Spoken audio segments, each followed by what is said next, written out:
idan kana so ka ce laifina ne ko kuma na ɗauki alhakin wannan, ga yanda za ka faɗa da turanci.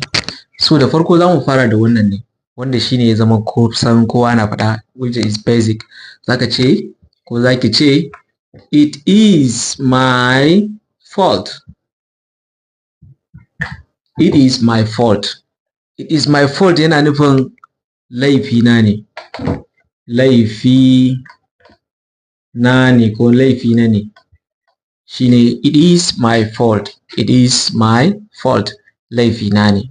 So da Hausa kenan laifina ne. So idan kana so ka ce na ɗauki alhakin wannan.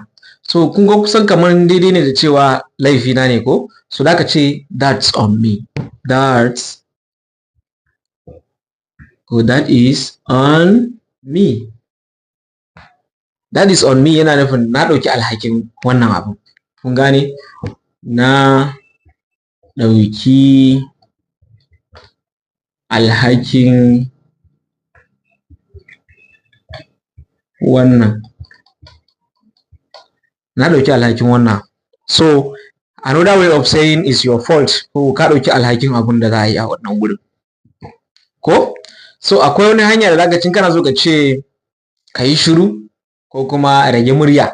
Shi ma abu biyu ne, amma abu ɗaya ne duka yake nufi. So na farko basic way ɗin shine zaka ce be quiet.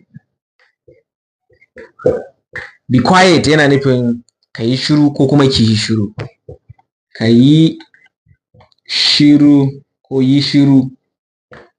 Ki yi shiru ko ka yi shiru ko yi shiru. So sannan in kana so ka ce rage murya ko ki rage murya, rage muryan ki ma. Za ka ce lower your voice.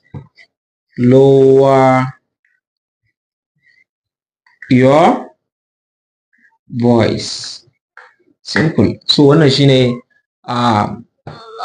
natural way, wannan kuma basic way of saying it.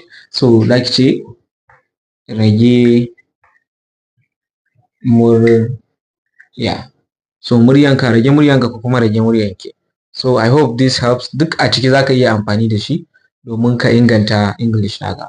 Saboda haka sai mu haɗa wani bidiyo na gaba. Ni ina ku Idris. Kada ku manta like, share,